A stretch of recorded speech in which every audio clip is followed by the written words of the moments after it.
프로바이오틱스가 사멸하기 쉬운 환경 상태를 만들기 때문에 같이 먹게 됐을 때 흡수가 서로 안 좋을 수밖에 없습니다. 이것만 한번 체크해 보시는 게 어떨까 싶습니다.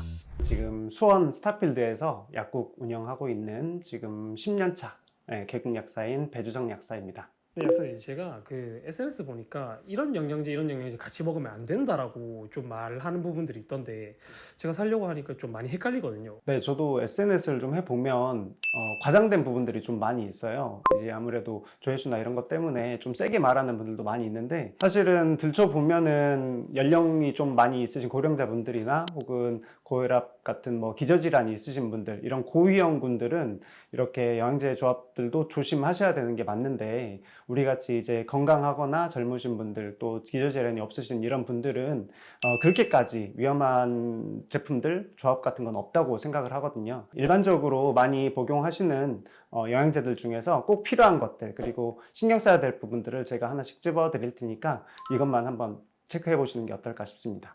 제가 필수 영양제를 꼭 챙겨 먹고 있는데 같이 먹으면 안 되는 조합이 어떤 게 있을까요? 요즘에 많은 분들이 집에 하나씩은 꼭 갖고 있으신 프로바이오틱스가 있는데요. 이 프로바이오틱스는 이제 비타민 C와 같이 먹으면 흡수율이 좀 많이 떨어질 수 있습니다. 일반적으로 프로바이오틱스의 복용을 식사 전이라든지 취침 전과 같이 공복 복용이 유지되는 상태에서 먹는 것을 추천을 드리는데요. 그 이유 중에 하나가 이제 음식물을 먹었을 때 분비되는 위산, 이 위산이 강한 산성을 띠기 때문에 산성이 프로바이오틱스를 만나게 되면 프로바이오틱스가 사멸하기 쉽기 때문에, 이와 비슷한 이치로 비타민 C는 산성을 띠는 영양성분 중에 하나입니다. 프로바이오틱스와 비타민 C를 같이 먹게 되면 프로바이오틱스가 사멸하기 쉬운 환경 상태를 만들기 때문에 같이 먹는 것은 권장드리지 않습니다. 물론 뭐 비타민 C를 다 같이 먹으면 안 된다라고 말하는 건 조금 어렵고요. 비타민 C 원료에 코팅이 되어 있는 뭐 장용 코팅이라든지 혹은 리포점, 그리고 뭐 중성 비타민 C라든지 이러한 제품들이 있다면 뭐 프로바이오틱스와 같이 먹어도 되는 괜찮은 조합이라고도 말씀드릴 수 있습니다. 아까 말씀하신 조합 말고 또 먹으면 안 되는 조합이 또 있나요? 네, 프로바이오틱스는 이제 비타민 C 외에도 프로폴리스와 같이 먹으면 흡수율이 좀 많이 안 좋습니다. 프로폴리스 같은 경우는 항균 작용을 하는 영양성분으로 알려져 있는데요. 그 면역력 개선 때문에 많이 복용하시고 있으신 분들도 많은데요. 비염이라든지 아토피 뭐 이런 쪽으로도 많이 섭취를 하고 있으신데, 프로바이오틱스는 일반적으로 생균이라고 많이 하죠. 프로폴리스의 항균 작용에 의해서 프로바이오틱스가 사멸하기 쉬운 환경 상태를 만들기 때문에 같이 먹는 것은 좋지 않다고 말씀드릴 수 있습니다. 네, 그리고 이제는 많이 알고 있으신 철분제, 그리고 칼슘, 마그네슘과 같은 미네랄 성분도 같이 복용하는 것은 좋지 않습니다. 조혈제라고 해서 여성분들 그 철분제를 많이 복용하고 있으신데요. 이 철분제와 칼슘, 마그네슘과 같은 영양 성분들은 우리 몸에서 흡수가 될 때 서로 경쟁 관계에 있기 때문에 같이 먹게 됐을 때 흡수가 서로 안 좋을 수밖에 없습니다. 혹시라도 이제 같이 먹게 됐을 때는 최소 2시간 이상 간격을 두시고 따로 먹는 것을 추천드리고 있습니다. 박사님, 저희 어머니께서 이제 피부 관리를 위해 가지고 콜라겐 같은 거 진짜 쌓아두고 드시거든요. 여러 개 챙겨 드시다 보니까 좀 걱정이 되는 부분도 있는데 이것도 좀 주의해야 될 게 있을까요? 네, 요즘에 미용으로 많이 각광을 받고 있으신 콜라겐과 글루타치온, 이 성분들이 있는데요. 이 성분들, 그리고 또 최근에는 피로회복으로 많이 섭취하고 있으시는 아르기닌, 우리 몸에서 흡수가 되었을 때 아미노산 형태로 흡수가 됩니다. 비슷한 아미노산 계열들이기 때문에 서로 흡수되는데 경쟁 관계에 있습니다. 그래서 같이 먹게 됐을 때 서로 흡수율을 떨어뜨릴 수밖에 없죠. 그래서 같이 먹는 것은 사실 좋지 않고요. 따로따로 최소 2시간 이상 간격 두시고 따로 복용하시는 것을 추천드립니다. 박사님, 곧 명절인데 주변 선물로 한약이나 홍삼 많이들 준비하시잖아요. 근데 이게 원래 먹고 있는 양약들이 있으면 같이 복용을 해도 되나요? 일반적으로는 양약과 한약을 같이 먹는 것은 권장드리진 않아요. 뭐 이유는 여러 가지가 있겠지만, 특수하게 이제 질환이 있어서 그거를 치료하기 위해서 만드는 경우가 많이 있죠. 이런 분들은 보통은 이제 양약을 많이 드시고 있으신 분들이 많이 있어요. 이 같은 이유로 먹는 두 가지 약이 서로 같이 먹게 되면 이제 과다 복용이 될 수도 있고, 또 서로 영향이 미칠 수 있는 상호작용이 있을 수 있기 때문에 같이 먹는 것은 추천드리고 싶지 않아요. 그리고 말씀하신 대로 이제 홍삼 같은 경우는 선물 많이 하시는데, 홍삼 같은 경우는 혈액을 묽게 해주는 성분이 있기 때문에 항응고제라든지 이런 혈액 관련해서 기저질환이 있으신 분들이 먹게 됐을 때는 질병에 문제가 있을 수 있는 그런 상태가 되기 때문에 같이 섭취하지 않는 것이 좋습니다. 박사님, 요즘 운동 같은 거 하세요? 네. 하려고 노력하고 있어요. 운동을 많이들 하시는 만큼 단백질 보충제도 많이 소비를 하고 계시는데 혹시 이런 섭취나 이런 소비에 약간 좀 주의해야 될 점이 있을까요? 단백질 보충제는 식품 분류이기 때문에 일반적으로 먹는 것은 크게 뭐 문제나 주의사항은 없다고 말씀드릴 수 있는데요. 단지 이제 많이 먹는 것은 좀 주의하시는 것이 좋습니다. 특히 주의하셔야 될 분들이 좀 있는데요. 첫 번째로 신장이 안 좋으신 분들이 좀 조심하셔야 됩니다. 단백질 보충제를 먹게 됐을 때 우리 몸에서 충분히 소화가 되고 흡수가 되면 아미노산 형태로 흡수가 되는데요. 아미노산 같은 경우는 혈액에 녹게 되면은 산성을 띠게 됩니다. 아미노산이 많이 생성이 되었을 때 이 혈액이 산성화가 높아지게 되죠. 우리 몸은 항상성을 유지하기 위해서 혈액에 있는 칼슘을 배출하게 됩니다. 이 배출한 칼슘 같은 경우는 서로 뭉쳐서 결정을 만들게 되는데요. 신장에 생기면 신장 결석이 되고 요도나 요로 같은 데 생기면 요로 결석이 될 수 있는데 강한 통증이 유발되고 강한 염증이 생길 수 있습니다. 신장이 안 좋으신 분들, 특히 뭐 결석이 이미 생기셨던 분들, 병력이 있으신 분들은 단백질 보충제를 많이 먹는 것은 좋지 않다고 말씀드릴 수 있습니다. 그럼 운동하는 사람들은 약간 그런 단백질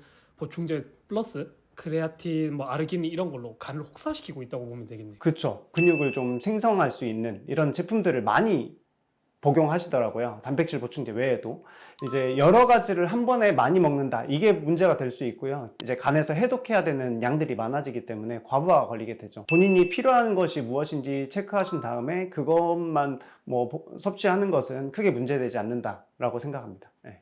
오메가3가 뇌졸중이랑 고혈압 환자에게 안 좋다고 하는데 이거 사실인가요? 네, 우선 오메가3 같은 경우는 항응고제나 뭐 항혈소판제 그리고 혈압 강화제를 복용 중이신 분들은 좀 주의하시는 것이 맞습니다. 오메가3는 강하진 않지만 혈액을 묽게 해주는 기능을 하고 있는데요. 비슷하게 오메가3 외에도 은행잎 추출물이라든지 크릴오일 혹은 많이 드시는 홍삼, 그리고 의약품으로 나오는 아스피린, 이런 제품들이 다 혈액을 묽게 해주는 기능을 하고 있습니다. 근데 이러한 성분들은 같이 먹게 되면 살짝 부딪혀도 코피가 난다거나 혹은 피부에 반점이 생길 수도 있고요. 그리고 멍이 잘 생길 수도 있습니다. 지혈이 잘 되지 않는 현상도 나타나기 때문에 조심하시는 것이 좋은데요. 특히 수술을 앞두고 있거나 혹은 치과에서 발치를 앞두고 있으신 분들은 약물을 중단하시는 것이 좋고, 중단하기 좀 힘든 경우에는 주치의에게 복용 사실을 알리는 것이 좋습니다. 지금까지는 이렇게 먹으면 효과가 좀 미비할 수 있다,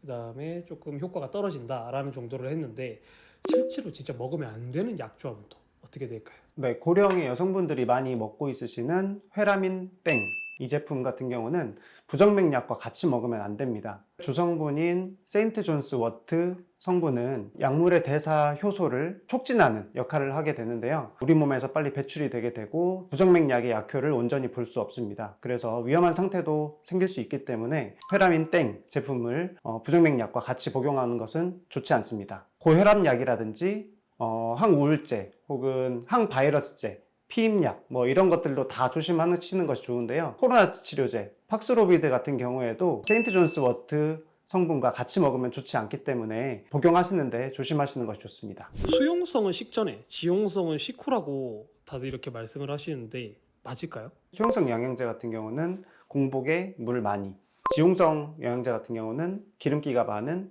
식후 복용, 이 흡수율이 좋다고 기본적으로는 말씀드릴 수 있습니다. 하지만 수용성 비타민인 비타민 C는 공복에 먹었을 때 위가 많이 쓰릴 수 있고요. 그리고 비타민 B 같은 경우는 공복에 먹었을 때 울렁거림 같은 거, 오심구토가 생길 수 있고, 그리고 약 냄새가 올라올 수 있는 이런 위장장애 부작용이 있습니다. 특히 종합 비타민 같은 경우는 이런 수용성 비타민과 지용성 비타민이 같이 복합으로 되어 있는 경우가 많이 있기 때문에 식후 복용을 그냥 일반적으로 추천드립니다. 오메가3처럼 지방 계열 영양소 같은 경우에는 체지방이 많거나 뭐 그러면 안 먹어야 된다고 생각하시는 분들도 있던데 이게 사실일까요? 네, 오메가3가 이제 기름이라고 해서 체지방 많으신 분들이 기피하는 경우가 가끔씩 있더라고요.